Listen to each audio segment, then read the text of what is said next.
আসসালামু আলাইকুম, আমি মোহাম্মদ শরীফুল ইসলাম। আজ আমি আপনাদের বীজগণিতের এমন একটু অঙ্ক করে দেখাবো যে অঙ্কটি চাকরি পরীক্ষার জন্য বারবার এসে থাকে। এই অঙ্কটি এতটাই গুরুত্বপূর্ণ যেন যে কোনো চাকরি পরীক্ষার জন্য বারবার এই অঙ্কটি বারবার রিপিট হয় এবং এই অঙ্কটি আমরা মন দিয়ে করি। আপনারা যদি কোনো অঙ্কে দেখেন a² + 1/a² মান নির্ণয় করো, তাহলে নিচের নিয়মটি অনুসরণ করবেন। যদি a² + 1/a² বলে এর মান নির্ণয় করতে বলে, তাহলে সূত্রটি হবে মান² + -2। সূত্রটি তাহলে কি হবে? মান² + -2। এখন আমরা একটা বাস্তব অঙ্ক নিয়ে অঙ্কটি করে দেখি। দেওয়া আছে a+1/a = 2 হলে a² + 1/a² এর মান কত? একইভাবে আরও একটি অঙ্ক দেওয়া আছে a-1/a = 8 হলে a² + 1/a² এর মান কত?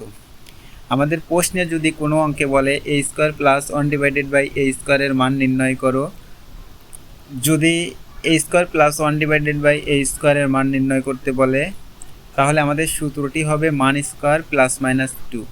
এখন কোন জায়গা প্লাস হবে, কোন জায়গা মাইনাস হবে সূত্রের ক্ষেত্রে? এখন দেখেন, যদি দেখেন এই জায়গা a+1/a = 2 আছে, তাহলে সূত্র হবে মান² - 2। এখানে প্লাস থাকলে মান² - 2 হবে সূত্র। আর যদি এখানে মাইনাস থাকে, তাহলে সূত্রটি হবে মান² - 2। প্লাস থাকলে সূত্র হবে মান² - 2, প্লাস থাকলে সূত্র হবে মান² - 2, আর মাইনাস থাকলে সূত্র হবে মান² + 2। যেহেতু এখানে a+1/a = 2 আছে, তাহলে এখানে আছে প্লাস থাকলে আমাদের সূত্র হবে মান²। সর্বপ্রথম লিখব মান²। যেহেতু প্লাস আছে, তাহলে সূত্রটি হবে মান² - 2।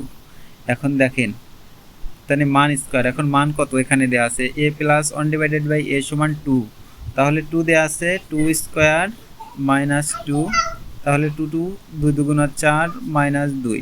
এখন 4 থেকে 2 বাদ দিলে 2, এটাই আমাদের অ্যান্সার। একদম অঙ্ক দেখেন কতটাই সহজ, কিন্তু এই অঙ্কটাই বারবার বোর্ড পরীক্ষায় এবং চাকরি পরীক্ষার জন্য এতটাই গুরুত্বপূর্ণ যা আপনাদের বলে বোঝানোর ভাষা নাই। আপনারা যদি বিভিন্ন চাকরি পরীক্ষার প্রশ্ন গেটে থাকেন, তাহলে অবশ্যই দেখবেন এই অঙ্কটি কতটা গুরুত্বপূর্ণ। আবার দেখেন, a-1/a = 8 হলে a² + 1/a² এর মান কত?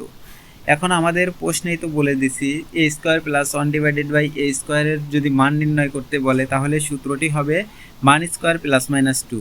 যেহেতু এখানে মাইনাস আছে, তাহলে সূত্রটি হবে মাইনাস থাকার জন্য সূত্রটি হবে মান² + 2। যদি এখানে মাইনাস থাকে, তাহলে হবে প্লাস, আর যদি এখানে প্লাস থাকে, তাহলে হবে সূত্রটি মাইনাস। এখন দেখেন, তাহলে মান² মান হচ্ছে 8 দিয়ে দিচ্ছে, তাহলে 8² + 2। এখন 8কে যদি আমরা বর্গ করি, 8 × 8 = 64 যোগ 2। এখন 64 আর 2 = 66, এটাই আমাদের অ্যান্সার। এইভাবে যদি আমরা অঙ্কগুলো করি, তাহলে ইনশাল্লাহ চাকরি পরীক্ষায় আমরা খুব ভালো একটা গণিত থেকে মার্ক আনতে পারবো। আপনারা আমার পাশে থাকবেন, আমার চ্যানেল ফলো করবেন এবং সাবস্ক্রাইব করে পাশে থাকবেন। আমি প্রতিনিয়ত আপনাদের এরকম শর্টকাট দেখাবো। আমার চ্যানেলটির নাম হচ্ছে শরীফ ইজি এডুকেশন। আপনারা সবাই শরীফ ইজি এডুকেশন চ্যানেলটিকে সাবস্ক্রাইব করবেন।